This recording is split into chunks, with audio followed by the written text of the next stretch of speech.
अयोध्या नगरीमध्ये उभारलेल्या श्रीराम मंदिरातला 1 वर्ष पूर्ण झाल्याच्या निमित्ताने श्रीराम मंदिराच्या प्रथम वर्धापन दिनाचे औचित्य साधून सांगलीमध्ये कल्पद्रुम मैदानावर खास साकारलेल्या अयोध्या नगरीत श्रीराम कथाकथन आणि नामसंकीर्तन सोहळा सुरू आहे। त्यामध्ये श्रीराम चरित्राचे गाड्या अभ्यासक आणि श्रीराम कथा कथनकार हरिभक्त परायण श्री समाधान महाराज शर्मा केज जिल्हा बीड यांचा दिनांक 17 जानेवारी 2025 पासून आज दिनांक 26 जानेवारी 2025 अखेर श्री श्रीराम चरित्र कथाकथनाचा कार्यक्रम संपन्न झाला। अतिशय ओजस्वी आणि भावपूर्ण भाषेत समाधान महाराज शर्मा यांनी हे कथाकथन लोकांच्या मनाची विशिष्ट पकड घेऊन केले। त्यांच्या या कथाकथनाच्या कार्यक्रमासाठी सांगली जिल्ह्यातील तसेच सातारा, कोल्हापूर, पुणे, नाशिक, नगर, मुंबई आणि जवळच्या कर्नाटक राज्यातून अनेक भाविक भक्त मोठ्या संख्येने उपस्थित होते।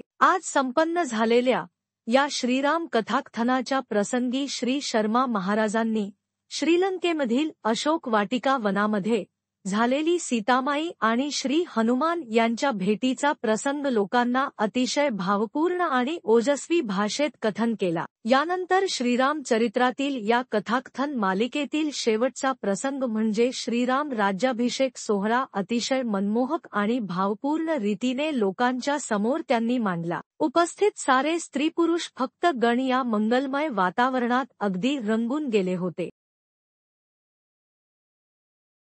लग ही नहीं सकता था, किंतु मैं कुछ दूर होने के कारण, आप अगर कहो, अग्रवाल जी सुनो, आप अगर कहो तो ब्रह्मांड में कहीं भी अमृत का कलश हो तो तुम्हारा हनुमान लेकर आएगा। आप हुक्म करो, पाया पडतो, ऐका पाया पडतो। 10 मिनिटं तुम्ही आपसात बोलला त्याला एवढी शेवटचे 10 मिनिटं मला माहिती आहे तुम्हाला लय काम आहे, 10 मिनिट। हनुमान गेंडे बाबा वाक्य ऐका ना, आई ऐका, हिंदी कळते ना थोडी, शेवटला थोडी ऐका। हनुमान, और कितने उपकार करोगे मेरे कुल पर? रघुकुलाच्या 72 पिढ्या मिळून जरी तुझी सेवा केली ना तर तुझं कर्ज उतरत नाही। प्रभो, सुसेन नावाचा वैद्य आणला, हनुमानजी गेले, काकाजी आमच्याकडे रामायणाची लक्ष्मण शक्ती होते। काय होतं होते ना, आमच्याकडे होते मला लक्ष्मण। लोक किती असतात माहिती? 1 लाख 1.25 लाख लोक। आणि त्या दिवशी अशी निष्ठा असते सतीश भाऊ, इकडून आणलेलं असतं, रात्री ती लोक गावातले 14 माणसं प्रतिकात्मक वनवासाला जातात मामा, आणि वापस जेव्हा आणलं जातं ना तर तेव्हा ते पहाटे येतात। आवाज थोडा एक लक्ष द्या, काय चालला विषय बोला। ते साहेब ते पलीकडच्या गावात येतात आणि सगळे गावातले लोक सकाळी बँड वाजवून त्यांना आणायला जातात। कशामुळे? आजही आमची श्रद्धा आहे की त्या वनवासाला गेलेल्या त्या 14 लोकात हनुमान येतो आणि मग लक्ष्मणाची शक्ती पूर्ण होते।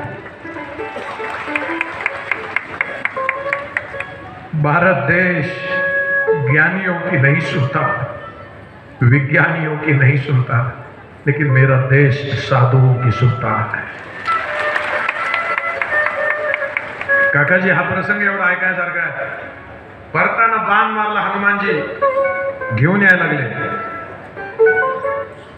जाताना ऐकतात थोडं मोकळं करू, जाताना हनुमान सूर्याला भेटून गेला होता। काय म्हणला?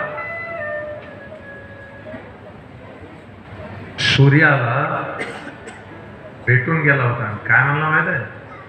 मी वापस यायच्या अगोदर उगवायचं, दिन निकलने से पहले उसको आना था ना, तो सूरज को जाकर कहता है कि मेरे आने से पहले अगर तुम उग गए तो याद रखना पहले फूका था,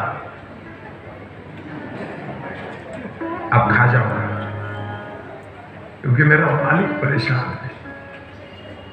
भरताना बाण मारला, अयोध्येत हनुमानजी खाली पडले अशी कथा आहे. आणि कौशल्या, कैकई, उर्मिला सगळ्या थांबल्या. सगळ्या घरातले सगळे मेंबर, जावा, सुना, नंदा, धीर, भाऊजे सगळे आहेत. शेवटचा टप्पा आहे. कौशल्या हात जोडते आणि म्हणते, हनुमान, आमा मेरे राम से संदेश कहना.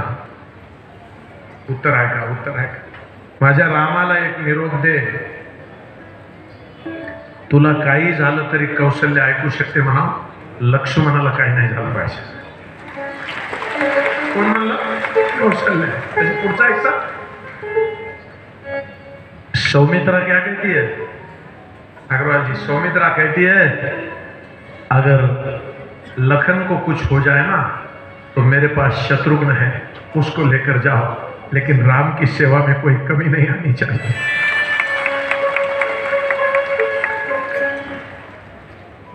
रामायण त्यागाच्या स्पर्धेनं भरलेल्या वकील बोल नाही. एका कोपऱ्यात उभी राहिलेली उर्मिला आहे. उर्मिला कळते?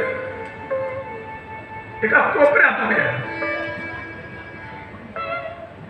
हनुमानजी तिच्याकडे गेले तर ती हसायला लागली. कोण कोण? हनुमानाला वाटलं तिला शॉक बसला असेल, धक्का बसला असेल म्हणून हसत असेल. बहन, तुम्हें दुख नहीं हुआ? काय म्हणतो? बहन, तुम्हें दुख नहीं हुआ? उर्मिला काय म्हणते? ऐका ना, उर्मिला काय म्हणते? हनुमान, जरा युद्ध भूमि में क्या चल रहा है बताओ. साहेब झेंडे बाबा, ती म्हणली युद्ध भूमि में बस एक फोन बंद कर बेटा. युद्ध भूमि में बस एक ही घटना चल रही है. इकडे लक्ष द्या माझ्या. फोन दाखवू नका, शूटिंगच करू नका. काय चालला विषय? काका जाएगा ना. युद्ध भूमि में लखन भैया सो रहे हैं और राम भैया रो रहे हैं. काय म्हणली? या संपन्न झालेल्या श्रीराम कथाकथनाच्या कार्यक्रमाच्या सांगता प्रसंगाच्या वेळी या श्रीराम कथाकथन आणि नाम संकीर्तन सोहळ्याचे आद्य प्रवर्तक आणि कार्याध्यक्ष हरिभक्त परायण श्री मनोहरजी सारडा आणि त्यांच्या पत्नी यांचा सांगलीकरांच्या वतीने हृदय सत्कार करण्यात आला. याप्रसंगी या कार्यक्रमासाठी विशेष सहकार्य केलेल्या अनेक मान्यवरांचाही सत्कार करण्यात आला. श्रीराम कथाकथनाच्या या भव्य कथाकथनाच्या समाप्ती सोहळ्याच्या प्रसंगी सांगली जिल्ह्याचे पालकमंत्री नामदार चंद्रकांत दादा पाटील, सांगली जिल्ह्याचे खासदार माननीय श्री विशाल दादा पाटील, शिराळा तालुक्याचे आमदार माननीय सत्यजित देशमुख, सांगलीचे आमदार माननीय सुधीर दादा गाडगीळ, मिरजेचे आमदार श्री सुधाकर भाऊ खाडे, कडेगावचे आमदार श्री विश्वजित कदम, खानापूरचे आमदार श्री सुहास बाबर तसेच विविध क्षेत्रातील मान्यवर, उद्योजक, साहित्यिक, शिक्षण क्षेत्रातील मान्यवर आणि सांगली, कोल्हापूर, सातारा, पुणे, संभाजीनगर, अहिल्यानगर आणि शेजारच्या कर्नाटक राज्यातील भाविक भक्त बंधू भगिनी मोठ्या संख्येने उपस्थित होते. याप्रसंगी सांगली जिल्ह्याचे पालकमंत्री माननीय श्री चंद्रकांत दादा पाटील यांनी उपस्थित अशी संवाद साधला.